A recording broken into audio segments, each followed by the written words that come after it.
2026 T20 ప్రపంచ cup కోసం అన్ని జట్లు సర్వం సిద్ధం చేసుకుంటున్నాయి. ఇప్పటికే టీమ్స్ అన్ని తమ స్క్వాడ్స్ ను అనౌన్స్ చేశాయి.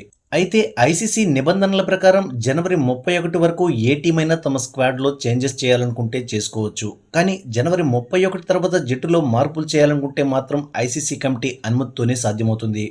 ఈ నేపథ్యంలో భారత హెడ్ కోచ్ గౌతమ్ గంభీర్ జనవరి 31 లోపు టీమిండియా స్క్వాడ్ నుంచి ఇద్దరు ఆటగాళ్లను తప్పించాలని భావిస్తున్నట్లు సమాచారం. ఆ ఇద్దరిని బయటకు పంపేందుకు సిద్ధంగా ఉన్నట్లు తెలుస్తోంది.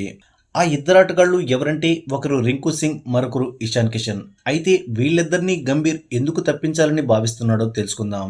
ముందుగా రింకు సింగ్ విషయానికొస్తే గంభీర్ టీమిండియా హెడ్ కోచ్ గా బాధ్యతలు చేపట్టిన తర్వాత భారత టీ20 జట్టులో రింకు సింగ్ కు అవకాశాలు తగ్గాయనేది వాస్తవం. 2025లో టీమిండియా మొత్తం 21 టీ20 మ్యాచ్లు ఆడితే అందులో రింకు కేవలం 5 మ్యాచ్లు మాత్రమే ఆడాడు.